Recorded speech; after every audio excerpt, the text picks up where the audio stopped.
Ang unang aklat ni Samuel, Kabanata 5. Mula sa Ebenezer, ang kaba ng Diyos ay dinala ng mga Pilisteo sa Asdod. Ipinasok nila ito sa templo ng kanilang Diyos na si Dagon at inilagay sa tabi nito. Kinaumagahan, nakita ng mga taga-Asdod na nakasubsob ang rebulto ni Dagon sa harap ng kaba ng tipan ni Yahweh. Kaya binuhat nila ito at ibinalik sa dating lugar. Nang magbalik sila, kinabukasan, nakita nilang nakasubsob na naman si Dagon sa harap ng kaba ng tipan. Ang ulo at mga kamay nito ay putol-putol at nagkalat sa may pintuan. Walang natirang buo kundi ang katawan. Ito ang dahilan kung bakit hanggang ngayon ang mga pari ni Dagon at ang lahat ng sumasamba sa Asdod ay hindi tumutungtong kahit sa may pintuan ng templo nito. Pinarusahan ni Yahweh ang mga mamamayan ng Asdod at kanilang karatig bayan. Sila'y natadtad ng bukol bilang parusa ni Yahweh. Dahil dito'y sinabi nila, kailangang alisin natin dito ang kaba ng tipan ng mga Israelita, sapagkat pinaparusahan niya tayo at ang Diyos natin si Dagon. Kaya ipinatawag nila ang mga pinuno ng mga Pilisteo at pinag-usapan nila kung ano ang dapat gawin sa kaba ng Diyos ng Israel. Nagkaisa silang dalhin iyon sa lungsod ng Gat, at ganoon nga ang kanilang ginawa. Ngunit ang lungsod na iyon ay pinarusahan din ni Yahweh. Nagulo ang buong bayan sapagkat natadtad rin ng bukol ang mga taga roon, bata man o matanda. Dahil dito, dinala nila sa Ekron ang kaban, ngunit tumutol ang mga taga roon. Sinabi nila, dinala nila rito ang kabang ito para tayo naman ang ipapatay sa Diyos ng Israel. Kaya nakipagpulong sila sa mga Pilisteo at kanilang sinabi, alisin ninyo rito ang kaba ng Diyos ng Israel. Ibalik ninyo ito sa pinanggalingan bago tayo mamatay lahat. Gulong-gulo ang lahat dahil sa takot sa parusa ng Diyos. Ang mga natirang buhay ay natadtad ng bukol. Abot hanggang langit ang paghingi nila ng saklolo. Kabanata 6. Makalipas ang 7 buwan mula nang dalhin sa lupain ng mga Pilisteo ang kaba ni Yahweh, sumangguni ang mga ito sa kanilang mga pari at mga salamangkero. Itinanong nila kung ano ang dapat gawin sa kaba ng tipan at kung ano ang kailangang isama sa pagsasauli niyon. Ang sagot ng mga pari at mga salamangkero, kung ibabalik ninyo ang kaba ng Diyos ng Israel, samahan ninyo ng handog na pambayad sa kasalanan. Sa ganitong paraan, patatawarin kayo ng Diyos at hindi na paparusahan. Itinanong nila, anong handog na pambayad sa kasalanan ang kailangan?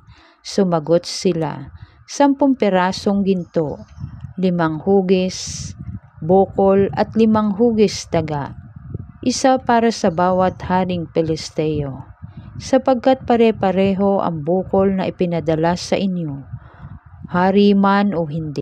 Ang mga bukol at dagang ginto ay gawin nga ninyong kamukha ng mga bukol at dagang nagpahirap sa inyo. Parangalan ninyo ang Diyos ng Israel at baka sakaling tigilan na niya ang pagpaparusa sa inyo. Sa inyong mga Diyos at sa buong bayan, huwag na ninyong gayahin ang pagmamatigas ng Paraon at ng mga Ehipsyo. Hindi ba't pinayagan na rin nilang umalis sa mga Israelita na sila'y pahirapan ng Diyos ng Israel? Kaya maghanda kayo na isang bagong kariton at 2 gatasang baka na may bisiro at hindi pa napagtatrabaho kahit kailan. Ikulong ninyo ang mga guya at ipahila ang kariton sa 2 baka. Isakay ninyo sa kariton ang kaban ng tipan ni Yahweh at itabi ninyo rito ang kahon ng mga bukol at dagang ginto. Pagkatapos palakarin ninyo ang mga baka ng walang umaakay, tingnan ninyo kung saan pupunta. Kapag dumiretso sa Betsemes, si Yahweh nga ang nagparusa sa inyo. Kapag hindi nagtuloy sa Betsemes, hindi siya ang may kagagawa ng nangyari sa atin.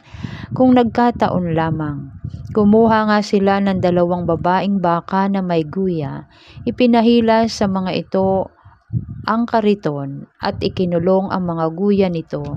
Isinakay nila sa kariton ang kaba ng tipan at ang kahon ng mga daga at bukol na ginto. Lumakad nga ang mga baka tuloy-tuloy sa Betsemes. Umuo nga pa ang mga ito habang daan. Ang mga ito'y hindi lumiko sa kanan o kaliwa. Ang mga pinunong Pilisteo naman ay sumunod hanggang sa hangganan ng Betsemes.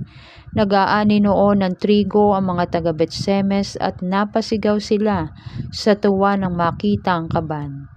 Ang kariton ay tinigil sa tabi ng isang malaking bato sa bukid ni Josue na taga Betsemes. Nilansag ng mga taga roon ang kariton at sinindihan. Pagkatapos pinatay nila ang 2 baka at inialay bilang handog kay Yahweh. Kinuha ng mga Levita ang kaba ng tipan ni Yahweh at ang kahon ng mga daga at bukol na ginto. Ipinatong nila ito sa malaking batong naroon. Nang araw ring iyon, ang mga taga Betsemes ay naghandog kay Yahweh.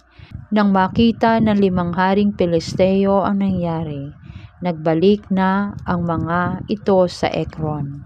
Ito ang mga bayang pinag-ukulan ng mga gintong bukol na inihandog ng mga Pilisteo kay Yahweh bilang handog na pambayad sa kasalanan: Asdod, Gaza, Askelon, Gat at Ekron. Ang 5 dagang ginto naman ay para rin sa 5 bayang ito at ang mga lupaing sakop ng 5 haring Pilisteo. At hanggang ngayon, naroon pa sa bukid ni Josue sa Betsemes ang malaking batong pinagpatungan ng kaba ng tipan ni Yahweh bilang saksi sa lahat ng nangyari.